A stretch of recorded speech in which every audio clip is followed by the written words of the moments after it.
안녕하세요. 오늘은 죽음이 끝이 아니라 오히려 영원한 함께 살기, 즉 동거의 시작을 알린 한 놀라운 이야기에 대해 나눠보려고 합니다. 누가복음 24장을 통해서 우리가 누군가를 그저 기억하는 걸 넘어서 어떻게 매일의 삶 속에서 생생하게 함께할 수 있는지 그 비밀을 한번 들여다볼게요. 이 이야기를 시작하기 전에 우리 스스로에게 한번 질문을 던져보면 어떨까요? 나는 누군가를 그냥 기억하고 있나? 아니면 지금 이 순간을 함께 살아가고 있나? 이 둘의 차이가 뭘까요? 오늘 우리가 나눌 이야기는 바로 이 질문에서부터 출발합니다. 예수님의 부활이 단순히 과거의 놀라운 사건을 기념하는 데서 그친다면 너무 아쉽잖아요. 그 사건이 어떻게 우리에게 영원하고 살아있는 동반자와의 만남, 그러니까 동거의 시작점이 되었는지 그 여정을 함께 따라가 보시죠. 보통 빈 무덤 하면 뭐가 떠오르세요? 뭔가 없어졌다, 떠나갔다 이런 상실감이 먼저 들죠. 그런데 말이에요. 오늘 이야기는 이걸 완전히 뒤집습니다. 이 텅 빈 공간은 이별의 증거가 아니었어요. 오히려 이전과는 비교도 안 될 만큼 더 깊고 새로운 차원의 함께 있음이 시작됐다는 아주 강력한 신호탄이었던 거죠. 자, 그럼 이 모든 이야기의 출발점, 바로 그 빈 무덤으로 한번 가보겠습니다. 과연 그곳에서 무슨 일이 있었고 어떤 놀라운 메시지가 선포되었는지 먼저 살펴보죠. 그날 아침의 풍경을 한번 상상해 보세요. 아직 어둠이 채 걷히지 않은 새벽, 깊은 슬픔에 빠진 여인들이 무덤을 향해 걸어가고 있습니다. 그런데 그들을 맞이한 건 굳게 닫힌 무덤이 아니라 이미 활짝 열려있는 텅 빈 공간이었어요. 바로 그 혼란과 절망의 순간에 모든 걸 뒤바꿔버리는 음성이 들려옵니다. 바로 이 한마디. 이게 모든 걸 바꿔놓습니다. 이건 단순한 위로의 말이 아니었어요. 이건 완전히 패러다임을 바꾸는 선언이었죠. 더 이상 예수님을 죽은 자들의 영역에서 찾지 말아라. 그분은 이제 영원히 살아있는 분이다. 라는 엄청난 선포였습니다. 아니 근데 2000년도 더 된 이 기적 같은 사건이 오늘을 살아가는 우리랑 도대체 무슨 상관이 있는 걸까요? 이 부활이 우리의 삶에 어떤 의미를 갖는지 그 깊은 뜻을 한번 파헤쳐 보겠습니다. 여기서 동거인이라는 표현이 정말 핵심이에요. 원래 무덤이라는 게 뭐예요?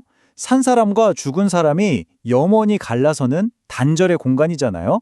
그런데 예수님은 바로 그 단절의 벽을 깨부수고 우리 곁으로 돌아오셨습니다. 기억 속의 위대한 인물이 아니라 바로 지금 내 옆에서 함께 숨쉬고 살아가는 동거인이 되셨다는 거죠. 이 둘의 차이가 정말 극명하지 않나요?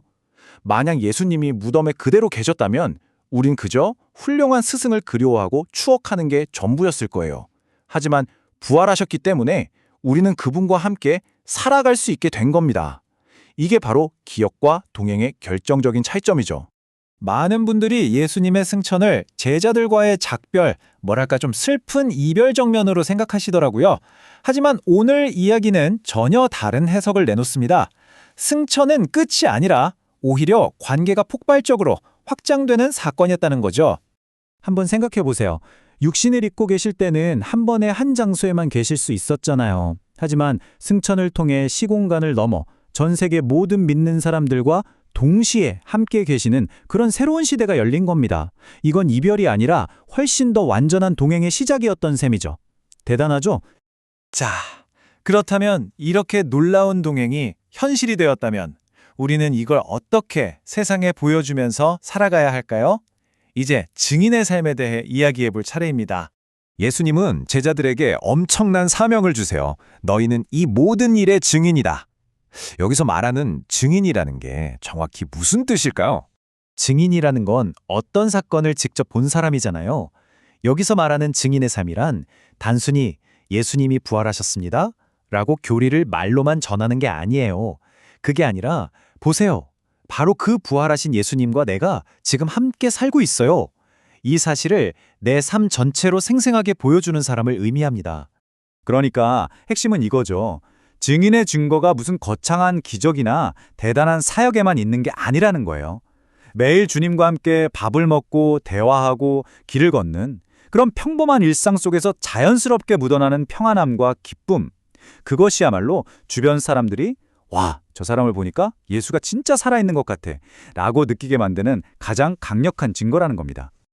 근데 솔직히 말해서요. 그런 삶이 우리 힘으로 가능한가요? 불가능해 보이죠? 맞습니다.